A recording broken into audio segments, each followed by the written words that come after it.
माँ भाई बहनों को मेरा जय गुरु। आज के सत्संग में जो जो है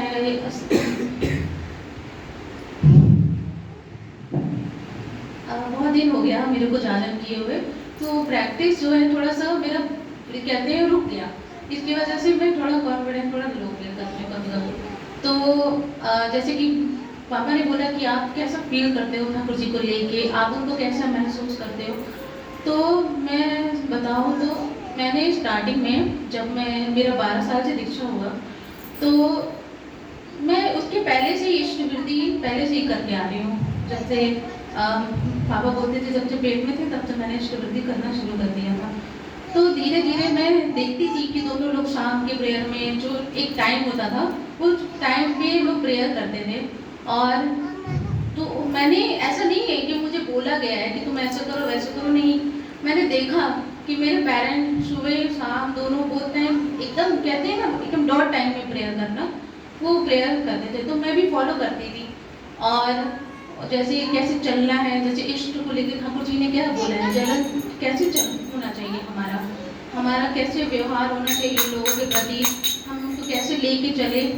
तो मैं अपने पेरेंट्स को ही देखते ज़्यादातर आई हूँ। और इष्ट वृद्धि करना, नाम ध्यान करना, ये सब मेरे पापा ने बहुत पहले से सिखाया था कि कैसे मेडिटेशन कैसे करना चाहिए। हमारा मेडिटेशन जो होना चाहिए वो कहाँ पे होना चाहिए।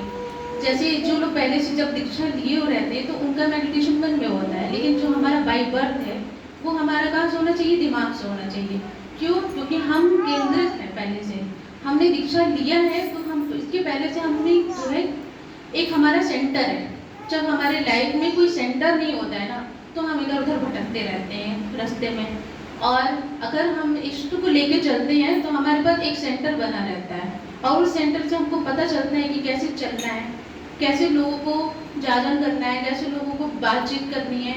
और जो ठाकुर जी का जो भी विधान है, अनुशासन जो भी है, उसको हम कैसे फॉलो करेंगे। और इसी प्रति मैं एक किताब पढ़ रही थी, बहुत मतलब कि अच्छा लगा मुझे पढ़ के। तो ठाकुर जी बोल रहे हैं कि मनुष्य के प्रति दर्दी बनो, मतलब कि उनका जो भी दुख है, जो भी दुख है, जो भी प्रॉब्लम है उनकी लाइफ में जो चल रहा है, तो उनको सॉल्व करो, उनको पूछो कि क्या दिक्कत है, क्या प्रॉब्लम है। और जो मतलब कहते हैं ना कि नहीं, बी सेल्फिश ठाकुर जी को बिल्कुल पसंद नहीं है। जो सिर्फ अपने बारे में सोचता है, सिर्फ अपने बारे में ध्यान रखता है, लोगों के प्रति उनका कोई इंटरेस्ट नहीं है कि कौन कहाँ सिचुएशन कैसे चली। तो उनसे पूछो कि वो कैसे हैं, ठीक है कि नहीं है। और अगर उनके पास नौकरी नहीं है तो उनकी व्यवस्था कर दो, अगर उनके पास घर नहीं है तो उनको घर की जगह दे दो। तो इससे क्या होता है कि जो अंदर की जो फीलिंग है ना वो भर जाती है और मन हमेशा एकदम कैसे पीस रहता है। और ठाकुर जी को जो है 3 बातें अच्छी नहीं लगती बिल्कुल। पहला, उनको डायलेमा बिल्कुल पसंद नहीं है।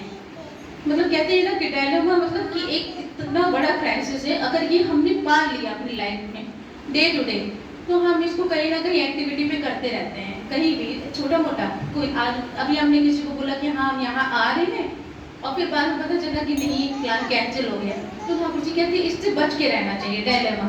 दूसरा है शोषण। शोषण मतलब कि जो व्यक्ति कमजोर है किसी भी तरह से, फाइनेंशियली, इमोशनली, आसपास के लोग सोशलाइजेशन में वो उसका मिसयूज करते हैं, लोग उनको गलत तरीके से रास्ते पे ले जाते हैं। तो ऐसा नहीं होना चाहिए, शोषण करना बिल्कुल गलत बात है। और तीसरा है धोखा। धोखा क्या? हर चीज़ में आप जॉब करने जाते हो, आपको कंपनी पूरा क्या कहते हैं रूल रेगुलेशन के साथ आपको प्रॉमिस करती है, फिर बाद में समय ऐसा आता है कि वो आपको छोड़ देते हैं। तो ठाकुर जी तीनों चीज़ों से कहें कि इससे दूर रहो, बहुत दूर रहो। क्यों? क्योंकि ये मनुष्य के लिए बिल्कुल ठीक नहीं है। तो इसी तरह जो भी क्या कहते हैं मनुष्य है, उसको जो है लेके चलना, उनको जो है रास्ता दिखाना। और ठाकुर जी का जो प्रेम है ना वो बहुत अनकंडीशनल है, जैसे माँ बाप का प्रेम होता है, जो इतना मतलब कि आप जब धीरे धीरे बच्चे बड़े हो जाते हैं तो फिर बच्चे के मन में एक अलग भाव आ जाता है कि अलग रहने का और कुछ करने का। वैसा नहीं है, वो फिर भी आपको पेरेंट लव करते हैं। आप गलत काम करोगे फिर भी आपको पेरेंट जो है सही रास्ते पे लेके जाते हैं, सही बताने की कोशिश करते हैं। ऐसा तो नहीं है कि वो छोड़ देंगे, कोई काम गलत किया नहीं। तो वैसे ठाकुर जी का जो प्रेम है वो भी बहुत अनकंडीशनल है। आप उनको प्रेम करिए और उनको ऐसा प्रेम मत करिए, दिखाने वाला प्रेम नहीं। उनको प्रेम आप अगर करते हो तो वो आप अंदर से रियलाइज करते हो कि हाँ हम ठाकुर को प्रेम करते हैं और सबको प्रेम करते हैं। और इसी के साथ मैं सभी लोगों के लिए प्रार्थना करूंगी, सभी लोग अच्छे रहें, सुखी रहें। इसी के साथ सभी को मेरा जय।